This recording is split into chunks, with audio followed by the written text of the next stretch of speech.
Hey, it's Beth from Landmark Title. The numbers in our housing market are ever changing, so it is important to stay up to date with those changes. With Market Insight, we bring you the stats, facts, and figures to keep you and your clients informed. Join us now. Good morning, real estate agents, buyer-seller agents in Arizona. Scott Kiburz with the February 2024 Market Insights on behalf of Landmark Title. Let's begin. Our agenda includes a national look at things, some headlines, some things that just came out yesterday, and obviously the numbers in Maricopa County and down into individual cities. Next, please, Sarah. Let's begin with some fast facts in Maricopa County for the month of January going into today, February 1st. So as of this morning, in Maricopa County, we have 11,701 active listings. Of those, 8,014 are single family, 915 townhome, 888 condos, and manufactured homes up to 809. We close a few less, 3,553 closed units, and our absorption rate has gone from in the mid to low 30s to the high 27.55%. Coming soon is at 611. Interest rates still holding 6.12 to 7%. Our average sale price is currently $565,000 per home in Maricopa County. Sarah, let's continue. Just a quick overview for the COVID period of time. This is a NAR headline graph by state. Want to point out that Arizona was certainly high in the list at a 58% increase in value in the just about 3 full year period of time. And then also, technically that'd be 4. And then also that the state of Maine was the leader at 64.9% increase in home value. Obviously, the West Coast homes were in the high 30s, but as they jumped just into the interior of the West, into Montana, Wyoming, Nevada, Colorado, Utah, we had some really significant gains in a short period of time. That's a great visual for everybody. Next slide, please. Also, just want to give a forecast on behalf of the National Association of Realtors. When you look at 2023F, that's forecasted. This graph was from October of last year, and they were forecasting sub 4 million transactions for the year, and that's going to be up about 13% forecasted for 2024, and new home sales up 19% for 2024. They're anticipating over 5 million home transactions total for the year 2024. Next, please. Just a mental data point on the benefits of home ownership versus renting and the difference of 2019 to 2022 in terms of your wealth building, from 7,300 as a renter in 2019 to 10,400 in 2022. And obviously home ownership, average wealth owner there, just under 300,000 to just under 400,000. The benefits of owning a home. Next, please. For the 30-year fixed rate, many people in late 2022 forecasted we'd be in the high 5% by Q4 of last year, late 2023. Obviously, that didn't happen, and all major economists said we got it wrong. This is what they're forecasting now nationally for the year 2024, an average of 6.3% interest rate, and the Fed plans to cut interest rates a couple times here coming up, but they did not cut them yet. They were contemplating that, but they did not cut them yet. Next, please. Ladies and gentlemen, this is an economic outlook for January of 2024. This is a more of an atomic level detail graph for the super geeky number people like me who want to just look at key indicators. So I sliced this data a couple different ways. I looked at the U.S. economy, housing indicators, and it's going to tell you by quarter what historically has happened and what the forecast has happened. So glean through that in terms of unemployment, single family units, new homes, existing homes, great data to have and what they're forecasting for 2024. And if we go to the next slide, please. A couple more indicators here on mortgage rates, housing indicators, and median home prices.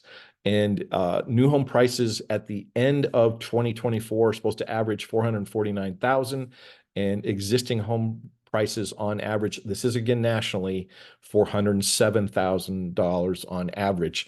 We, of course, are already in the 556 range, so we're on the top end of that median level. Next, please.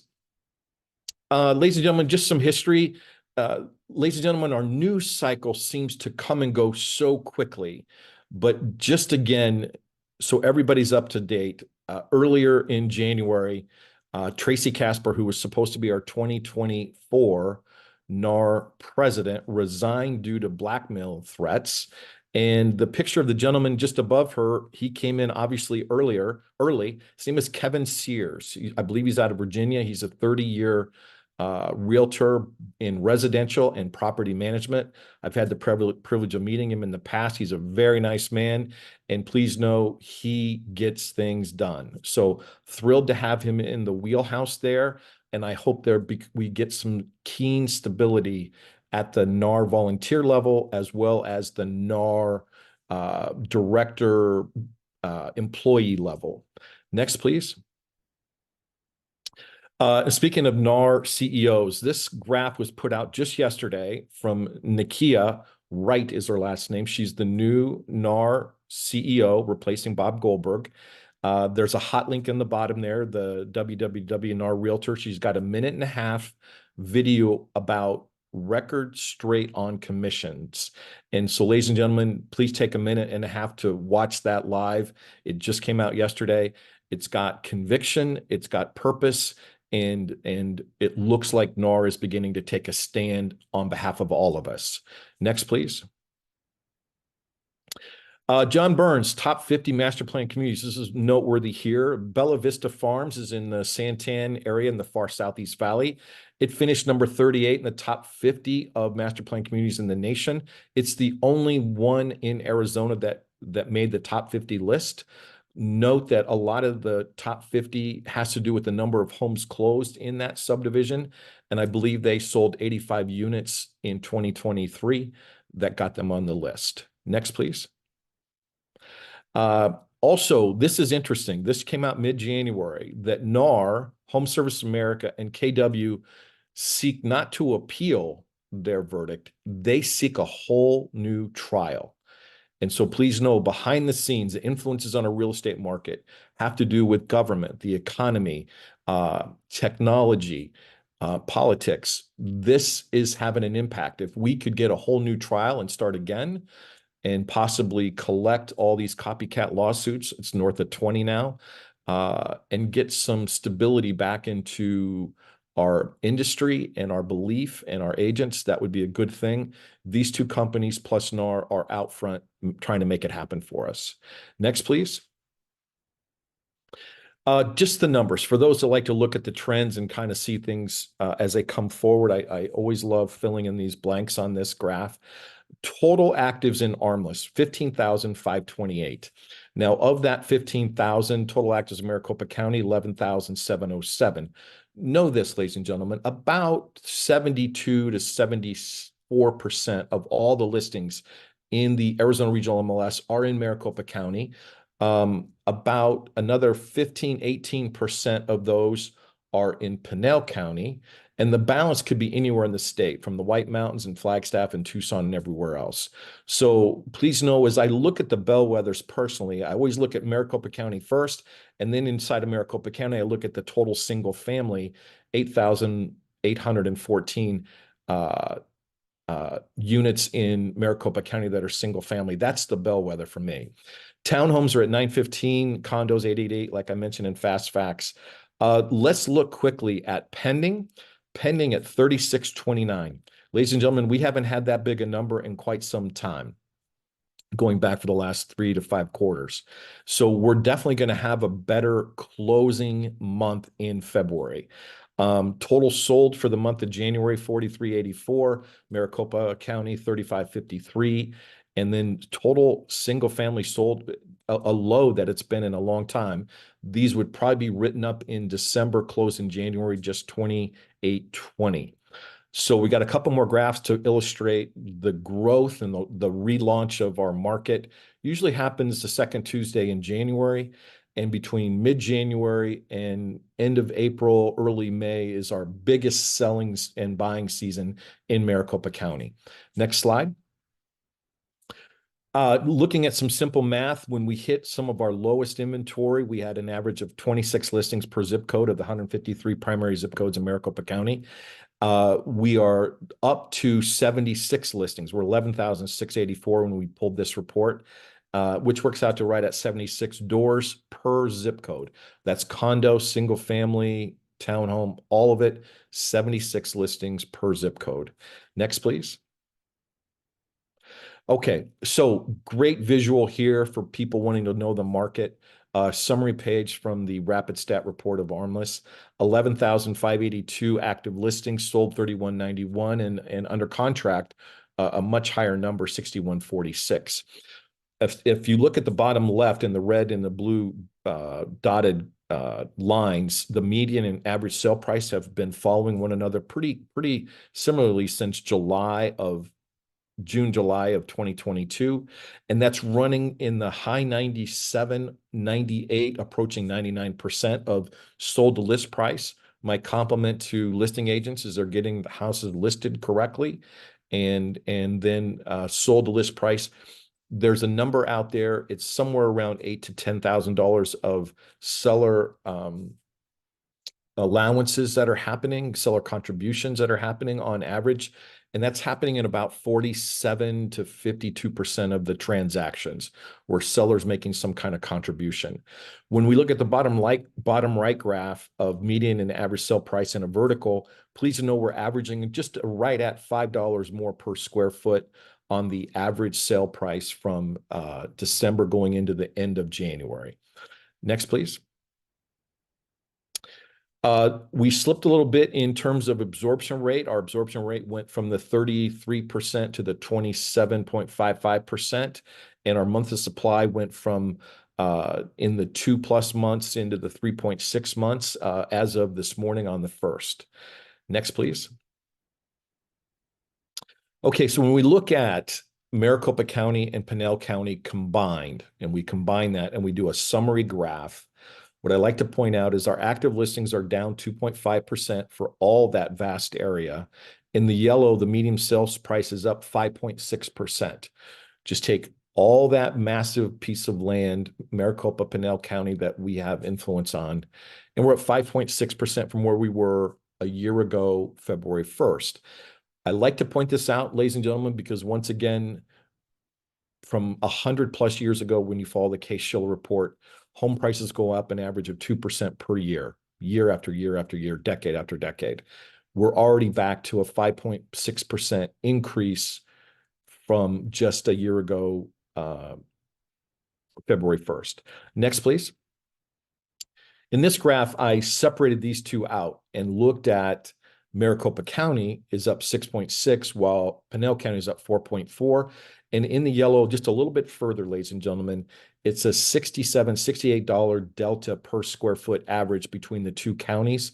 And that's significant. I just want to point that out, that some reports look at everything together and that aggregates that number down. We have separated it here. And then I've got a couple more 5 or 6 graphs of what's happening in the market that we're about to engage with. Please, Sarah. Okay, in Maricopa County primary, please know this. What I would like you to focus on in the green arrows is under contract is 6,146.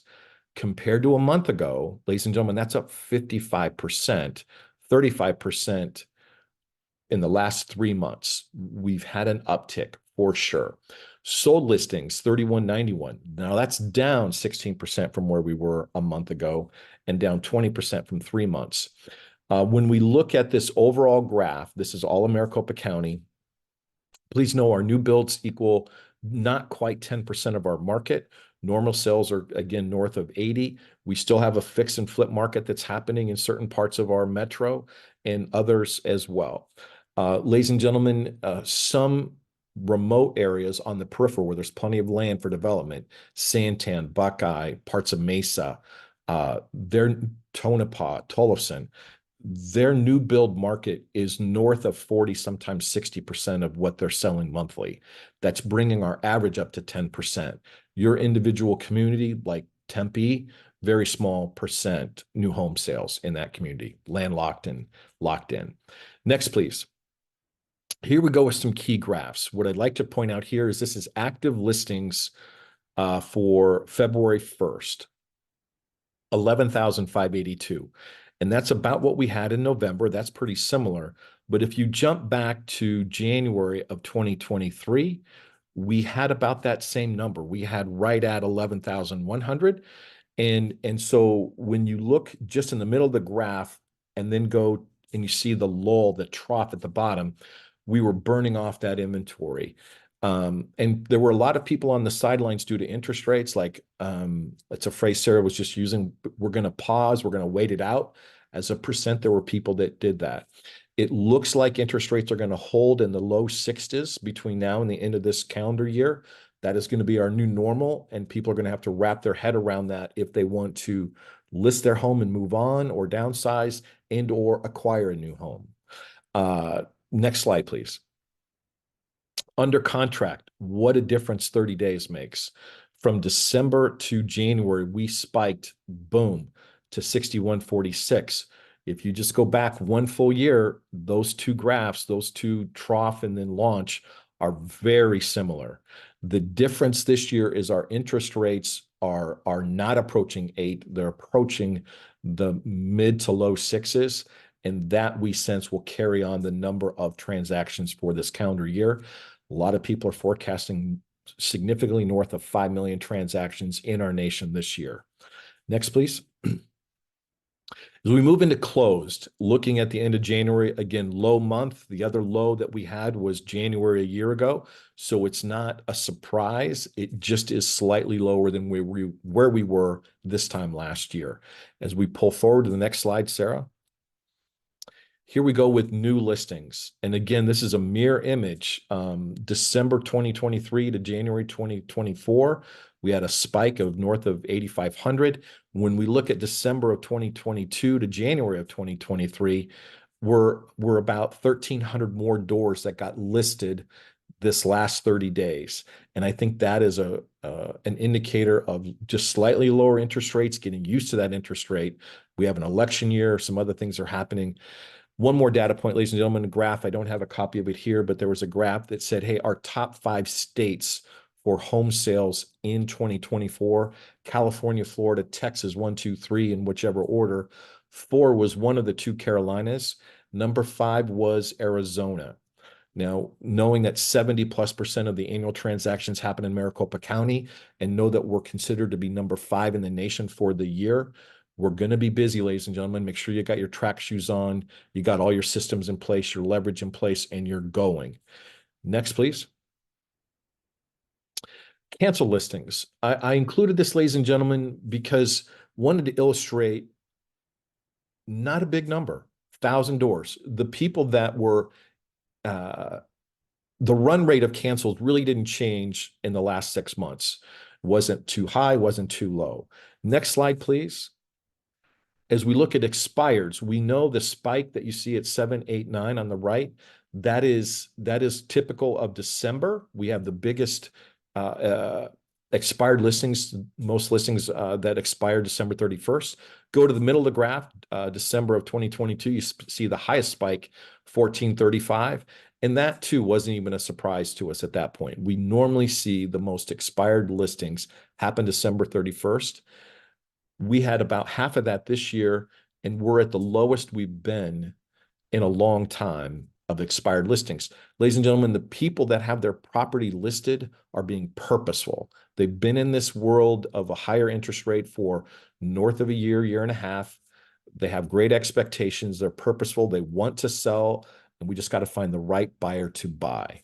So the number of expireds are almost at an all-time low, definitely in the last 18 months. Next, please. Temporary off the market. Same message to you, ladies and gentlemen. For those people that pause It wasn't a great pause during the Christmas break. The people that have their homes listed are purposeful and going. Next. Here we go with the various cities from A to T. I believe there's 26 primary and secondary cities that we have two graphs on. I'm going to point out just a couple of these, starting with Apache Junction. Again, just a reminder of how to read this graph in the various colors. Active listings in Apache Junction are up 38% from where we were a year ago. In the yellow, the median sale price is up 13%, not 2, not 6 like the rest of Maricopa County, but 13% in Apache Junction. They do have a lot of new home sales in their market. Next slide, Sarah. And this is reflective here. It's 17.6% versus 9.5% for all Maricopa County aggregated together. What I want to point out on this graph, if you look at the blue numerics, the middle of the page, under contract, 129, that's up almost 80% from last month. Big number. People are busy. But in addition to that, there's more homes coming to market. In the second row, new listings, 160. So it's very purposeful, 77% of increase compared to a month ago. Ladies and gentlemen, people have fired the gun in terms of a starter gun at a track meet, and they're purposeful about moving homes right now. Next, please. As we look at the second city on the west side, Avondale, their active listings are up 10%. Their median sale price is up 6%. I want to go to the next slide, Sarah. Looking at this market, they too, new builds 19%. Their under contract is at 96%. But their new homes coming onto the market are just 107, not as big as Apache Junction. So that's going to put pressure on pricing and less negotiation on behalf of the seller. And just 70% of their homes are normal existing homes. As we then go through the rest of these cities, Sarah, and I'm just going to let you click through these for the rest of the video, I'm just going to make some general comments to the audience here. There are 5 or 6 communities that have a lot of new homes being built. There's a lot of energy there. There's a lot of energy nationally around built to rent. We're starting to call that BTR. You're going to see those initials more and more, built to rent. They're creating school districts and everything around that type of home and that type of lifestyle. So that is coming. New home construction are getting smaller with higher end features and more technology. That's a given. As we look at the rest of our metro, we still have so many great indicators coming from freeways, from infrastructure. We're getting our water figured out. I realize we have hot summers. I realize that. That's a given.